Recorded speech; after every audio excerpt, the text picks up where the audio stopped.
20 minute का record किया, carpenter आ गया, शोर मचाने लग गया। वो रिकॉर्डिंग करने के बावजूद मैं अपलोड नहीं कर पाई। आज फिर करने लगी और 30 मिनट्स पे रोकना पड़ा। आई एम सॉरी, मैं ये सवाल दोबारा लूँगी कि 94.18 क्वेश्चन इसमें वो कहता है कि थर्ड कार्ड में जो पैर हैं उस औरत के वो एक डोलती हुई चीज पर हैं तो वो किसी भी तरफ जा सकती है। और चौथे कार्ड में ये जो शख्स बैठा है, अगर ये उस एक पैर पे जो अंगूठे पे इस तरह से बिल्कुल पॉइंट किया हुआ है उसने पैर, अगर अंगूठे पे खड़ा हो जाए तो खुद को काफी संतुलित करना पड़ेगा उसे। और दूसरा पैर जो है वो उल्टे तरफ पॉइंट कर रहा है। तो आप इसके बारे में मुझे कुछ बताइए। तो रा कहता है कि ये बहुत ही खास और बहुत ही जरूरी पॉइंट है जिसे तुमने नोट किया है, और ये काफी सारे बाकी के कॉम्प्लेक्सेस कॉन्सेप्ट कॉम्प्लेक्सेस के लिए भी जरूरी है। मतलब कि शरीर और आत्मा, दिमाग, शरीर और आत्मा के जो कॉम्प्लेक्सेस हैं, तो 7 कार्ड दिमाग के, 7 कार्ड शरीर के, 7 कार्ड आत्मा के, उस तरह से माइंड बॉडी स्पिरिट कॉम्प्लेक्स। तो उनके लिए भी जरूरी है। वो कहता है कि अगर तुम ध्यान दो तो एक टी स्क्वायर बन रहा है, विच एट टाइम्स रिवन edge is 1 foot from secure fundament by the nature of experience. T square का मतलब होता है, अब इसने पेंट पहनी होती तो मैं टी स्क्वायर बताती।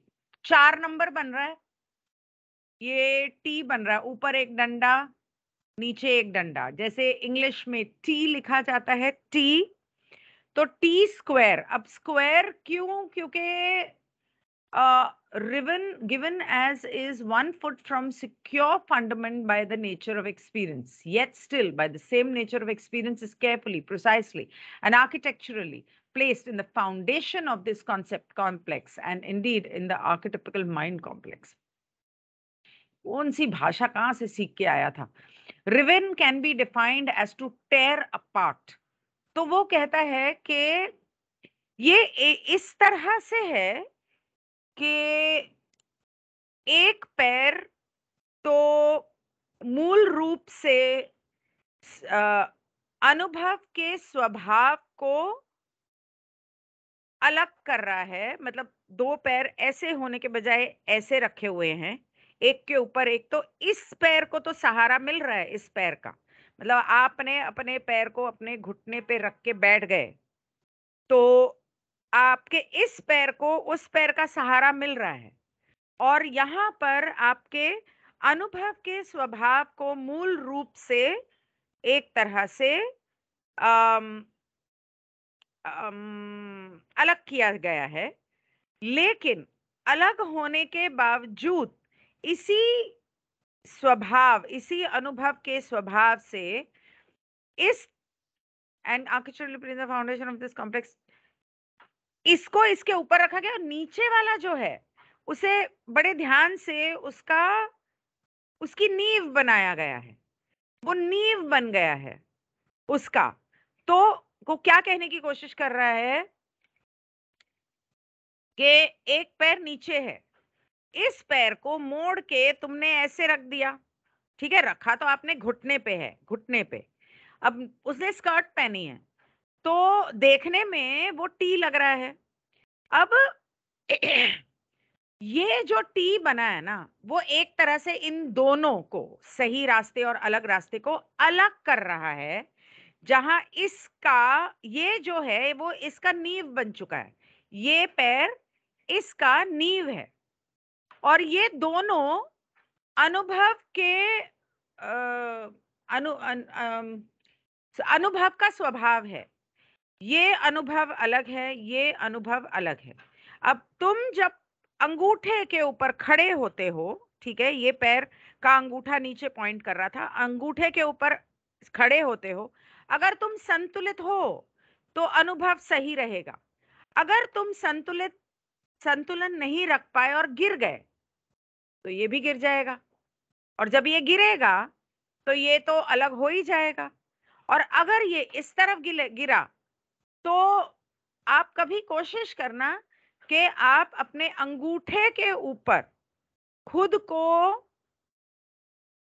बैलेंस करके अपने एक पैर को दूसरे पैर, वो करते हैं ना, वो शिव शिव की आराधना करते हैं, तो दो हाथ ऐसे और अंगूठे पे खड़े होके इस पैर को अपने घुटने पे टिकाते हैं। अब मैंने साड़ी पहनी है, सलवार सूट होता तो मैं दिखाती। तो वो टिका के वो होता है, तपस्या होती है जो पुराने जमाने में किया करते थे। हरे हिरण्यकशिपु ने शायद की थी शिव की आराधना, विष्णु की आराधना, समथिंग लाइक दैट। तो अम, वो, अगर आप एक पैर पे खड़े हो, अगर आपने संतुलन खो दिया, आप यहाँ गिरोगे या वहां गिरोगे, दोनों पैर अलग हो जाएंगे, विभाजन हो जाएगा। वो चाहे आप संतुलन करने की वजह से ऑटोमेटिकली अपने दूसरे पैर को अलग करोगे। तो संतुलन बनाने के लिए इन दोनों ध्रुवीकरणों का अलगाव खुद ब खुद होगा, एक तरह से फाड़ दिए जाएगा ये अलग अलग अनुभव एक दूसरे से दूर करने के लिए। I hope I have been able to explain this. तो अम,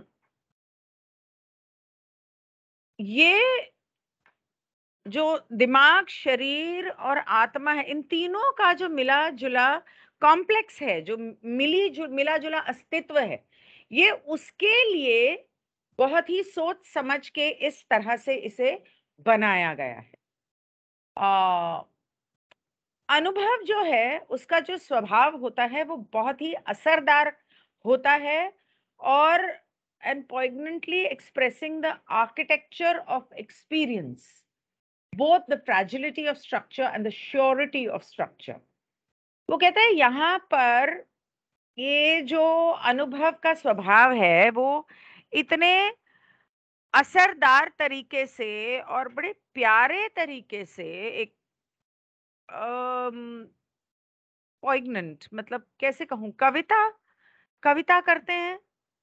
तो कलाकारी किस, I wouldn't know how to explain this, it's very soft. तो बहुत ही असरदार लेकिन बहुत ही नरमी से, प्यार से इसे दर्शाया गया है कि इस अनुभव का जो आर्किटेक्चर है, मतलब जो ब्लूप्रिंट प्लान है, चित्रकारी है, या इसको जो बताया गया था वो कितना नाजुक है लेकिन कितना दृढ़ है। ओके। अम इस ये जो अ, अनुभव अनुभव पूरा बनाया है, उसकी नींव, मतलब वो एक, इमेजिन अनुभव, experience like a structure, like a building, और उसकी नींव जो है वो ये है। और उसका स्वभाव, बिल्डिंग बनाने से पहले प्लान बनाया जाता है, आर्किटेक्चर प्लान बनाया जाता है, तो उस तरह से समझा रहा है वो। तो 94.19 में डॉन कहता है, it would seem to me that from the configuration of this male entity in card 4, who looks to the left and the right foot is pointed to the left, that this card would indicate that you must be in a defensive position with respect to the left hand path, with no need to concern yourself about protection with respect to the right hand path. Oh, really? Would Ra comment on that? वो कहता है कि मुझे ऐसा लग रहा है कि यहाँ पे जो ये देख रहा है लेफ्ट की तरफ, अपना पैर लेफ्ट की तरफ करके बैठा है, इसका मतलब वो गलत रास्ते की तरफ से खुद को बचा रहा है, अपनी रक्षा कर रहा है, ताकि कोई वहां से उस पर हमला ना करे या वो उस तरफ खिंचा ना चला जाए। जबकि सही रास्ते पर जाने के लिए उसको किसी बचाव की जरूरत नहीं है, किसी भी तरह के बचाव की जरूरत नहीं है। तो रा कहता है कि हमने जब ये बनाया था तो ये हमारी सोच नहीं थी, इस चित्रकारी को बनाने की। लेकिन तुमने जो समझा है वो गलत, वो हम नहीं कहेंगे कि गलत है, मतलब तुमने जो समझा है वो एक तरह से सही भी है। तो डॉन कहता है the magical shape is on the right edge of the card, indicating to me that the spiritual significance is on the right edge of the card. Magical shape ये होगा, ओके। तो वो कहता है the magical shape is on the right edge of the card, indicating to me that spiritual significance is on the right edge of the card, indicating to me that the spiritual experience would be the right hand path. Put रहा comment on that. वो कहता है, मेरे ख्याल से वो गोले की बात कर रहा है। तो वो कह रहा है कि ये जो जादुई आकार बना हुआ है वो कार्ड के सीधे तरफ बना हुआ है। ये बता रहा है कि सीधी तरफ तुम्हारे आध्यात्मिक अनुभव होंगे और आध्यात्मिक प्रतिबिंब होंगे। और सीधी तरफ मतलब हमारे सीधी तरफ। तो रा कहता है हाँ, ये जो शख्स बैठा है, दर्शाया हुआ है इस चित्रकारी में, is expressing the nature of experience by having its attention caught by what you may be termed as a left hand catalyst. वो कहता है कि ये अपने अनुभव का स्वभाव बताने की कोशिश कर रहा है, दर्शा रहा है कि उसके उल्टे हाथ की तरफ उसे कुछ अनुभव हुआ है, कुछ उत्प्रेरक आया है, तो उसका ध्यान उस तरफ है। लेकिन उसकी ताकत जो है जादू करने की वो उसके सीधे हाथ को है। तो the nature of experience is such that attention should be constantly given varieties of experience. Those that are presumed to be negative or interpreted as negative may seem in abundance. Oh, it is a great challenge to take catalyst and devise the magical positive experience. That which is magical in the negative experience is much longer coming, shall we say, in the third sensitivity. बाप रे, अच्छा। तो वो कहता है अनुभव का जो स्वभाव होता है, जिसकी तरफ ध्यान खिंचता है, वो हर समय तुम्हें अलग-अलग तरह के अनुभव तुम्हारी ज़िंदगी में और उत्प्रेरक आते ही रहेंगे। हर वक़्त, मतलब एक गया नहीं कि दूसरा आया, एक गया नहीं दूसरा आया, बस ये होते ही रहते हैं इस तरह के अनुभव। जिन्हें तुम बुरे अनुभव कहते हो या बुरे उत्प्रेरक कहते हो, वो भरपूर होते हैं, भरपूर। और उनको, उन उत्प्रेरकों को समझना और उसमें से जादुई तरीके से अच्छे अनुभव निकालना बहुत मुश्किल है, बहुत मुश्किल है। वो कहता है कि आम तौर पे हम कहते हैं ना कि अ, आम तौर पे हम कहते हैं अरे रे रे रे रे, मैं क्या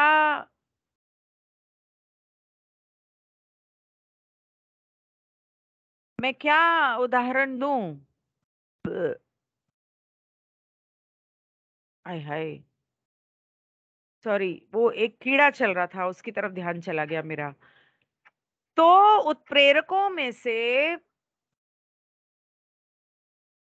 मेरा जब बड़ा बेटा पैदा हुआ तो 1 साल, एग्ज़ैक्टली 1 साल बाद पैदा हुआ। और जब वो 2 साल 8 महीने का था तो पता चला स्पैस्टिक है, और जब वो 2 ढाई साल का था तो मैं बॉम्बे शिफ्ट हुई मुरादाबाद से। तो बहुत ज़्यादा अ, बॉम्बे की पली-बढ़ी, अब्रॉड रही हुई, तो वो मुरादाबाद का माहौल बहुत अलग था और मुझे, मेरी बहुत इच्छा थी जॉइंट फैमिली में जाने की, बड़ी सारी फैमिली हो। जाओ बेटे जॉइंट फैमिली में, वहाँ जाके अ, फ़र्क पता चला। मतलब जहाँ एक तो हम सरदारों वाली फैमिली, कोई पाठ पूजा वगैरह तो कुछ होता नहीं था, वहाँ पे प्योर हिंदू सनातन धर्म, रिलीजियस फैमिली में गई, तो काफ़ी सारे अनुभव हुए। तो जब इस तरह का बच्चा पैदा होता है, तो आम तौर पे हम बहुत दुखी होते हैं। मैं भी हुई थी कि क्या होगा मेरे बच्चे का और मेरी ज़िंदगी का? मेरी तो बाद में रही, इसकी ज़िंदगी का क्या होगा? मैं क्या करूँ इसका? जब मैं बॉम्बे शिफ्ट हुई, बॉम्बे शिफ्ट इसीलिए हुई क्योंकि वो वैसा था। मैं सोचा अच्छा, मैंने कभी नेगेटिव नहीं सोचा कि नहीं-नहीं इसका तो कभी कुछ हो ही नहीं सकता, ना। 8 महीने का जब था, तब से लेकर मेरी सिर्फ एक ही सोच थी कि इसे मैं अपने पैरों पे खड़ा करूँगी। इसे मैं हर तरह से इंडिपेंडेंट करूँगी और वो हो जाएगा। बहुत पॉज़िटिव थी। और जब मैं बॉम्बे शिफ्ट हुई तो मैंने सोचा अच्छा, तो भगवान ने अगर मुझे ऐसा बच्चा नहीं दिया होता तो मैं तो कभी बॉम्बे शिफ्ट ही नहीं होती। अच्छा, उसने इसलिए दिया था। चलो कोई नहीं, अब वो ये चाहता था कि मैं शिफ्ट हो जाऊँ, पता नहीं क्या हो रहा है। तो ठीक है, अब तो मैं शिफ्ट हो गई, अब तो हो जाएगा सब ठीक। उसके बाद एक दूसरा उदाहरण देती हूँ कि जब मैं पाठ पूजा करती थी, मेरा तो एग्ज़ाम लिया गया, पाठ पूजा, हनुमान चालीसा पढ़ सुनाओ, मुँह ज़ुबानी, आरती सारी सुनाओ, पूरे पूजा वग़ैरह ये वो कैसे करती हो, नहीं करती हो। तो मुझे बड़ा मज़ा आता था पूजा करने में, तभी तो हिंदू से शादी की थी। लेकिन जब भी मैं नित्य नेम से सुबह-शाम बिना नाश्ता किए या बिना खाना खाए मैं नित्य नेम से बड़े दिल से पूजा पाठ करने बैठती थी, बड़े दिल से। घर में जो बवाल पड़ता था, जो अ, झगड़े होते थे, घमासान युद्ध होते थे कि मैं छोड़ देती थी करना। अभी बोला ना रा ने कि बुरे अनुभव भरपूर मिलेंगे। एक खत्म नहीं होगा, दूसरा आ जाएगा। घमासान ससुराल वालों के साथ, सास के साथ, देवर के साथ, ननंद के साथ, देरानी चाबी भर रही है, कभी ननंद चाबी भर रही है, कुछ ना कुछ चलता रहता था। तो कई बार सही मायने में मैंने पाठ पूजा करना बंद कर दिया। अब वो क्या कह रहा है कि जो जादुई शक्ति होती है वो सही रास्ते पे। कई बार मैंने ये सोचा कि ईश्वर चाहता है कि पाठ पूजा ही ईश्वर तक पहुंचने का मार्ग नहीं है। ईश्वर पे तक पहुंचने का मार्ग है दूसरों से प्यार करना और दूसरों की सेवा करना। ये ख्याल मेरे दिमाग में आज से 30 साल पहले भी आए थे और मैं पाठ पूजा करनी बंद कर देती थी। मैं गलत नहीं कह रही हूँ, सच है। एक बार मैंने पूरा इतना बड़ा महा मंदिर बनवाया, इतनी बड़ी-बड़ी इस तरह की मूर्तियाँ महँगी-महँगी खरीद के उसमें रख बड़े दिल से। और फिर जो मेरी ज़िंदगी में तूफ़ान आया, 4-6 महीने बाद, मंदिर समेत सारी मूर्तियाँ उठा के घर के बाहर फेंक दी मैंने। लिटरली फेंक दी और मैंने कहा आज के बाद घर में भगवान का नाम नहीं लेगा कोई। पाठ पूजा तो होने ही नहीं दूँगी। सारी चांदी की छोटी-छोटी भगवान की मूर्तियाँ जो मैंने जमा की हुई थी, सारी उठा के बैंक के लॉकर में रख दी। दिया नहीं जलाने देती थी मैं, नहीं होगा ये सब। इस तरह से एक बार नहीं 2 बार हुआ है। ऐसे-ऐसे अनुभव होते थे। फिर उसमें से सीखती थी, कई बार शिव भगवान से जाके कहती थी कि आज के बाद मैं तेरे मंदिर की पौड़ी पे मैंने पैर नहीं रखना, दहलीज पे पैर नहीं रखना। अगर तूने मेरे साथ यही सब करना है, क्योंकि बहुत जाया करती थी बाबुलनाथ मंदिर, जाकि जबकि बहुत दूर है, बहुत जाती थी। तेरी सीढ़ी पे कदम नहीं रखूंगी मैं। तो इस तरह के बहुत अनुभव होते हैं। वो बता रहा है कि नेगेटिव अनुभवों में से पॉजिटिविटी निकालना ही सीखना मेन चीज है, मूल चीज है। आपके साथ गलत अनुभव हुए, पर उसमें से आपने क्या सीखा?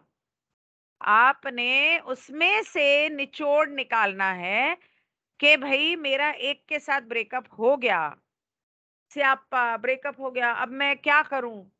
ये क्यों नहीं सोचते कि वो तुम्हारे लिए बुरा था या बुरी थी, और अब तुम्हारे लिए कुछ बेहतर इंतजार कर रहा है। तुम्हारी नौकरी चली गई, उसने तुम्हें निकाल दिया।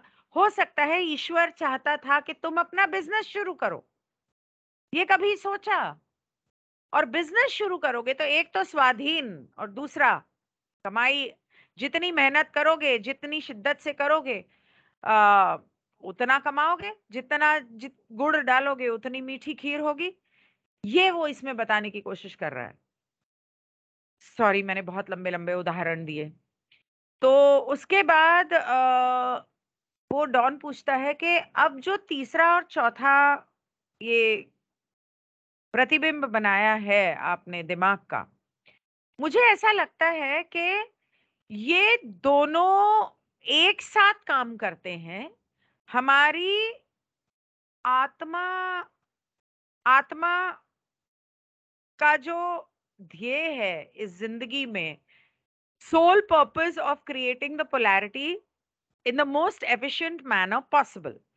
मतलब कि इन दोनों ये दोनों मिलजुल के, इनका दोनों का एक ही काम है कि हमारी जिंदगी में ध्रुवीकरण की, जो हमने हमने जो चुनना है, कौन सा रास्ता चुनना है, सबसे बेहतर तरीके से हम वो फैसला करें कि भाई मुझे खुदगर्जी के रास्ते पे जाना है या मुझे दूसरों की सेवा के रास्ते पे जाना है। इस रास्ते पे जाने के लिए ये दोनों कार्ड्स हमारी मदद करते हैं। तो क्या मैं सही हूं? तो रा कहता है इसे गलत तो नहीं कह सकते, लेकिन इसके बारे में हम कहेंगे कि थोड़ा सा सोचना, तो गहराई से सोचना। तो डॉन कहता है then prior to the veiling process, that which we call catalyst after the veiling was not catalyst simply because it was not efficiently creating polarity. Because this loading process, as you might say, that I have diagrammed of catalyst passing through the veil and becoming polarized experience was not in effect. Because the viewing of what we call catalyst by the entity was seen much more clearly as simply an experience of the one creator and not something that was a function of other mind body spirit complexes. तो Don कहता है कि पर्दा लगाने से पहले वो जिन्हें हम उत्प्रेरक कहते हैं, वो पर्दा लगाने के बाद महज उत्प्रेरक नहीं रह गए, क्योंकि वो ध्रुवीकरण की तरफ हमें झुकने में, मदद करने में पूरी तरह से सक्षम नहीं थे। क्योंकि ये जो तौर तरीका है जो आप लोगों ने बनाया है उत्प्रेरकों का, हमें इस पर्दे को भेद के ध्रुवीकरण की तरफ हमारे अ, अनुभवों की वजह से हमारे ध्रुवीकरण की तरफ झुकाव होना, ये पूरी तरह से इसका असर नहीं हुआ जैसा आप लोगों ने सोचा था। क्योंकि अब मैं वो पढ़ रही हूं जो इसमें लिखा है, मतलब ट्रांसलेट कर रही हूं। क्योंकि वो उत्प्रेरक का की वजह से हमारा जो नजरिया बन जाता है, वो महज रचेता का एक अनुभव है, उससे ज्यादा कुछ नहीं है। और हमारे लिए कोई ऐसा कार्य या कोई कर्म कोई बहुत जरूरी या कुछ ऐसा नहीं है।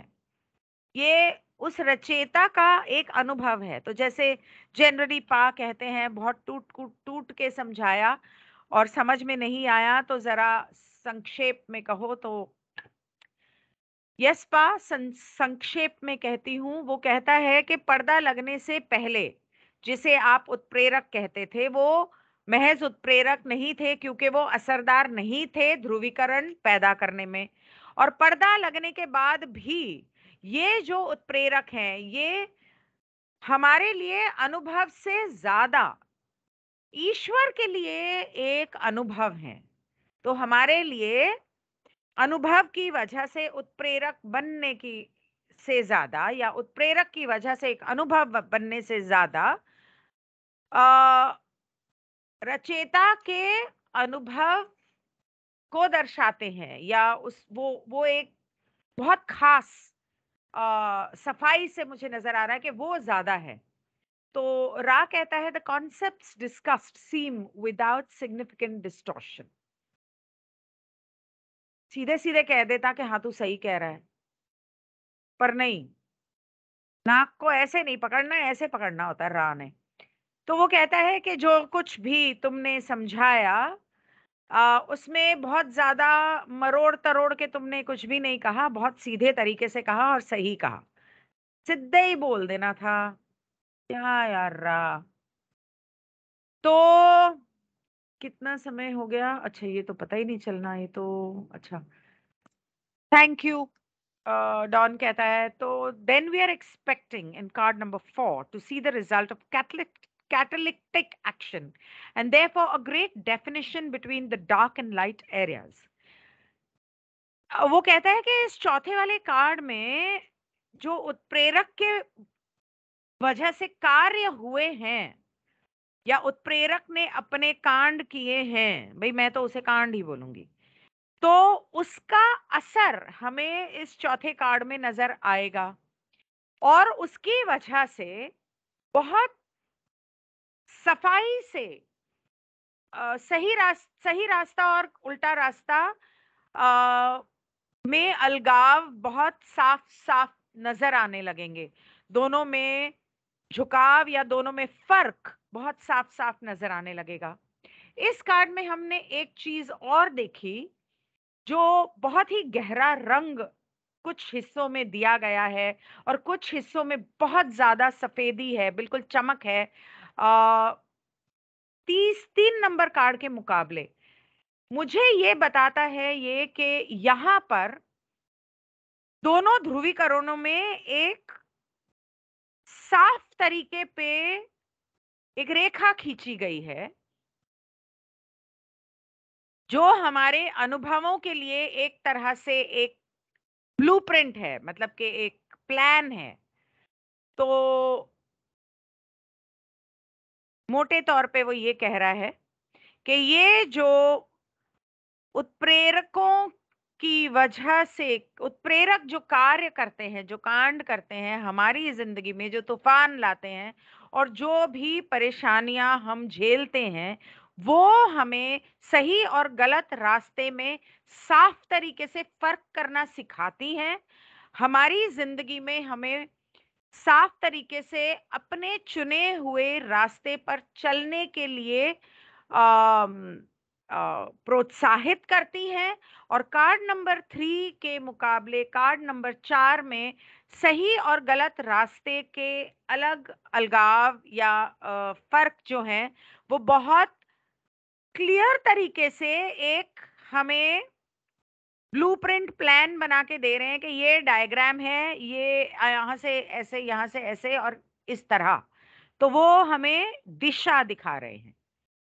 तो रा कहता है you are perceptive O student, हे छात्र तुम काफी समझदार हो, तुम्हारा न, तुम्हारी नजर काफी तीखी है। तो डॉन कहता है the bird in the cage in 3 seems to now internalized in the center of the entity in card 4, in that it has changed from the flight, then has achieved its objective and become a part of the central part of the experience. ये फिर 3 पे चला गया। Okay, 3 number card दिखाती हूँ। यहाँ पर वो कहता है ये जो पंछी है, अब इसके हाथ में गोला है, इसके भी हाथ में गोला है। इसके हाथ में पंछी है, इसके हाथ में कुछ नहीं है। इसके हाथ में पंछी है तो वो कहता है अయ్యో! वो कहता है कि इस कार्ड नंबर 3 के हाथ में जो पंछी है, वो अब कार्ड नंबर 4 में उस इंसान के अस्तित्व का हिस्सा बन गया है। या यूं कहें कि उड़ने के बजाय उसके अनुभव का मूल रूप बन गया है कि उसने अपना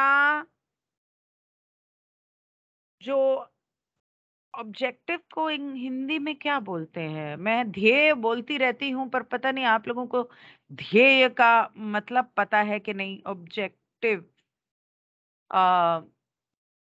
ऑब्जेक्टिव मीनिंग उद- ओके उद्देश्य। ऑब्जेक्टिव इन हिंदी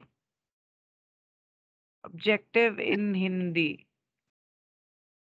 उद्देश्य उद्देश्य तो वो कहता है कि इस पंछी का जो मतलब था कार्ड 3 में वो उद्देश्य उसे मिल गया मतलब उद्देश्य पा लिया और उड़ने के बजाय उस कार्ड 4 में उस इंसान के अस्तित्व का हिस्सा मूल हिस्सा बन गया मतलब बिल्कुल बीच में जो सेंट्रल पार्ट है तो रा कहता है this perception is correct O student but what shall the student find the word to signify छात्र तुम समझे तो सही हो लेकिन तुम कह रहे हो पंछी तो तुम्हारे लिए पंछी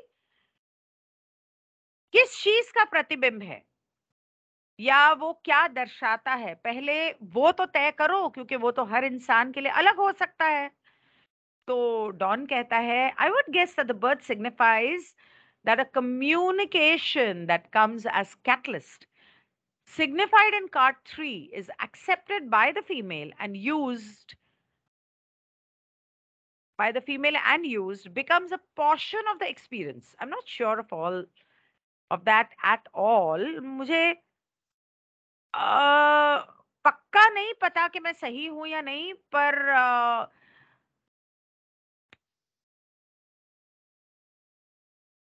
okay that bears little of sense तो वो कहता है मुझे पक्का नहीं पता लेकिन मुझे ऐसा लग रहा है कि ये जो पंछी है ये उत्प्रेरक की का संदेशा उस औरत को दे रहा है जो वो औरत ले चुकी है अपना चुकी है मतलब वो समझ गई है कि हाँ ये उत्प्रेरक है मेरी जिंदगी में इस उत्प्रेरक का मेरी जिंदगी में ये संदेशा है और उसकी वजह से उसके अनुभव का एक हिस्सा बन गई मुझे नहीं पता मैंने सही कहा या नहीं मतलब ये डॉन कह रहा है कि मुझे नहीं पता कि मैं सही हूं या नहीं तो रा कहता है नहीं तुम एक्चुअली सही नहीं हो बहुत बहुत थोड़ा सा कुछ सही हो सकते हो तो डॉन कहता है अच्छा तो फिर मुझे इस बारे में थोड़ा सोचना पड़ेगा और इस पर थोड़ा काम करना पड़ेगा तो फिर मैं क्या ये समझूं कि वो जो कार्ड नंबर 4 में वो जो टांग पे टांग रख के बैठा हुआ है उसका क्रक्स अनसाता के साथ कोई मतलब रिश्ता है मेरे ख्याल से मैं अच्छा आई विल कंटिन्यू उसका क्रक्स अनसाता के साथ कोई रिश्ता है so that was 3 and this 2 and this becomes 3 okay part 2 and 3 of 94 session तो रा कहता है हाँ तुम सही सोच रहे हो क्रक्स अनसाता मतलब वो आंख टी के ऊपर वो गोला So the cross formed by the living limbs of the image signifies that which is the nature of mind, body, spirit complexes in manifestation within your illusion. There is no experience which is not purchased by effort of some kind. No act of service to self or others which does not bear a price to the entity manifesting commensurate with its purity. वो कहता है ये जो टांगों की वजह से जो क्रॉस हो रहा है ना ऐसे, आ, वो दर्शाते हैं तुम्हारे अस्तित्व के स्वभाव को, अस्तित्व के स्वभाव को, जो तुम्हारे इस माया जाल में साक्षात्कार जिसका हुआ है। हमारे इस माया जाल में साक्षात्कार इंसान के अस्तित्व का एक तीसरी घनत्वता के शरीर में हुआ है, चमड़ी हड्डी दिखाई देता है। तो ओके, अगर आप नोट करें तो इस तरह से आप जब टांग पे टांग रखते हो तो आपकी एक टांग सीधी होती है और दूसरी टांग ऐसी होती है, ठीक है, ये ऐसी। ओके, ये क्या बन गया? नंबर 4। ये ऊपर आपका शरीर है, ये आपकी 2 टांगे हैं, ये टांग आपने इस पे रखनी है, तो ये बन गया नंबर 4। 4 साइड वाले बॉक्स पे बैठे हैं वो लोग। और 4 नंबर जो है वो आपकी तीसरी घनत्वता के स्थिरता या मटीरियल या भौतिक जिंदगी को दर्शाता है। एक घर की 4 दीवारें होती हैं, height, breadth, length and depth. Height, breadth, length and depth, गहराई। तो ये 4 चीजों से आपके माया जाल का भौतिक भौतिक माया जाल इससे बना हुआ है। तो वो ये कह रहा है कि ये तुम्हारे इस भौतिक माया जाल के भौतिक शरीर को दर्शाता है या शरीर के माया जाल को दर्शाता है। तो इसके अंदर कोई भी ऐसा अनुभव नहीं है जिसमें तुम्हें थोड़ी सी मेहनत या थोड़ी सी मुशक्कत नहीं करनी पड़ेगी, चाहे वो अपने सेवा के रास्ते पे हो, मतलब खुदगर्जी के रास्ते पे, या दूसरों की सेवा के रास्ते पे हो। और हर चीज के लिए तुम्हें एक कीमत देनी पड़ती है। अपने इस शरीर को इस धरती पे जन्म, शरीर के द्वारा इस धरती पे जन्म लेने में, और बच्चे की मासूमियत और शुद्धता से जहां से तुम शुरू करते हो इस माया जाल का सफर, जिंदगी का सफर, हर कदम पर तुम्हें एक कीमत देनी पड़ती है, अनुभव की कीमत देनी पड़ती है, अनुभव को खरीदना पड़ता है कीमत देके। कीमत क्या होती है? कोई ना कोई क्या कहते हैं उसे, सैक्रिफाइस, मेहनत, त्याग, तो कोई ना कोई इस तरह से हर चीज की कीमत देनी पड़ती है इस जिंदगी में। और ये जो 4 नंबर है ये बेसिकली, मतलब जो टांगों का 4 बन रहा है, बेसिकली तुम्हारे इस माया जाल को दर्शा रहा है। All things in manifestation may be seen in one way or another to be offering themselves in order that transformations may take place upon the level appropriate to the action.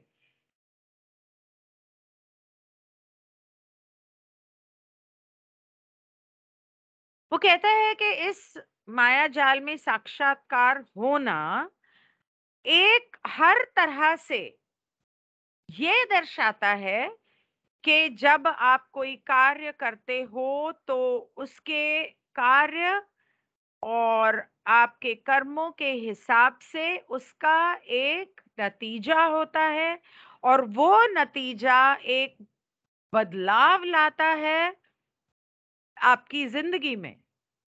और वो कार्य इसीलिए किया जाता है ताकि वो बदलाव आए। समझ में आ गया ना? तो जॉन कहता है the bird is with in a circle on the front of the entity in card number 4. Card number 4, would that have the same significance as the circular part of the crux ansata? Card number 4 में तो bird है ही नहीं। ओ अच्छा, अच्छा अच्छा अच्छा अच्छा। तो ये जो पंछी यहाँ उसके हाथ में था, वो यहाँ इसके सीने पे दिखा हुआ है, तभी वो कहता है कि उसका अंदरूनी हिस्सा बन गया। और अब वो कह रहा है कि ये पंछी जो है वो एक गोल दायरे के बीच में है, तो क्या वो उस क्रक्स अंसाता के ऊपर जो गोला है, क्या ये उसको दर्शा रहा है? आ, तो रा कहता है it is a specialized form of this meaningful shape. Oh, it is specialized in great part due to the nature of the cross legs of manifestation which we have previously discussed. वो कहता है कि अभी पिछले सवाल में हमने जो तुम्हें बताया कि इस माया जाल का भौतिक अनुभव, भौतिक माया जाल का अनुभव और उसके अंदर उत्प्रेरक और उसके अनुभव वगैरह, वो किस तरह से वो सब चीजों को लेकर इस शेप का एक बहुत ही खास महत्व है, इसीलिए वो यहाँ बताया बनाया गया है। और इसका ताल्लुक उन जो क्रॉस की हुई टांगों से है। The entity of the card four wears a strangely shaped skirt. Is there a significance? कहता है ये जो चौथे कार्ड में बंदा बैठा है, इसने बड़ी अजीब सी स्कर्ट पहनी हुई है, जो आमतौर पे औरतें पहनती हैं, तो क्या उसका कोई खास वजह है? तो रा कहता है हाँ। तो वो कहता है जो स्कर्ट है, हाँ, ओके, ये इस तरफ इतनी है, इस तरफ लेफ्ट की तरफ थोड़ी ज्यादा लंबी है, तो वो ज्यादा लंबी है लेकिन सीधे हाथ की तरफ छोटी है। और एक काले रंग का बैग टंगा हुआ है, ये उसके कमर से काले रंग का बैग टंगा हुआ है, वो भी उल्टे हाथ की तरफ है। इस बैग का मतलब उसकी भौतिक मटेरियल वेल्थ, मतलब पैसा, घर बार, गाड़ी बंगला, जो भी उसकी अमीरी, जो भी चीजें हैं उसके पास, आ, वो जो खुदगर्जी के रास्ते पे उसने कमाई है, क्या मैं सही हूं? तो रा कहता है हालांकि हमने ये सोच के ये चित्र ऐसे नहीं बनाया था, आ, लेकिन तुम जो कह रहे हो वो एक तरह से माना जा सकता है।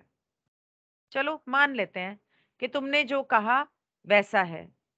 वो कहता है कि कार्ला थोड़ी सी कमजोर हो रही, कितने सवाल रह गए? अच्छा आखिरी सवाल है तो मैं ले ही लूं।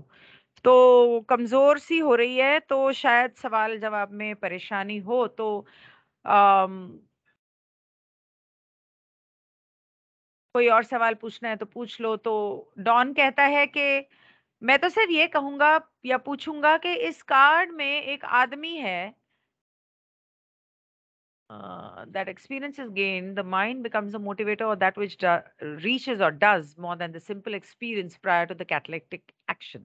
That is, there is a greater tendency for the mind to direct the mind body spirit complex. वो कहता है कि मैं सर यही पूछना चाहता हूँ कि इस कार्ड में जो आदमी बताया गया है, तो उसके हिसाब से मैं ये समझूंगा कि अनुभव तब प्राप्त होता है जब दिमाग आपको एक मोटिवेट करता है, मतलब आपको उकसाता है। उकसाना मतलब गलत तरीके से नहीं, उकसाना मतलब बेहतर तरीके से आपको उत्साह दिलाता है, वो चीज पाने के लिए या वो कर्म करने के लिए जो इस उत्प्रेरक से पहले एक साधारण अनुभव आप इस तरह से करो,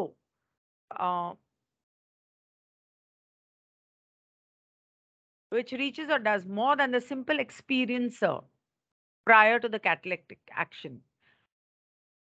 उत्प्रेरक की वजह से आप जो कार्य कर रहे हो उससे पहले, मतलब आप वो इंसान, वो दिमाग को दर्शाता है आपके दिमाग में, मतलब generally it is the main, आदमी होते हैं जो हिम्मत करते हैं, इनिशिएट करते हैं, पिछले सेशन में बताया था, शुरुआत करते हैं किसी चीज का की पहल करते हैं और दिमाग से सोचते हैं, तो वो आदमी बनाने के हिसाब से मैं ये समझ रहा हूं कि यहाँ पर वो आदमी ये दर्शा रहा है कि वो अनुभव जो आपने उत्प्रेरक के लगाए जाने पर, या आप अपने उस इंसान को जो आपके अंदर है प्रेरित कर रहा है कि तुम बनो, तुम आगे बढ़ो और वो एक शख्स बनो जो इसका सामना कर सके और इस उलझन या हर्डल को, ब्लॉक को पार कर सके। और तुम्हारे पास बहुत ताकत है अपने इस अस्तित्व को उस दिशा में ले जाने की जिस पे तुम जाना चाहते हो।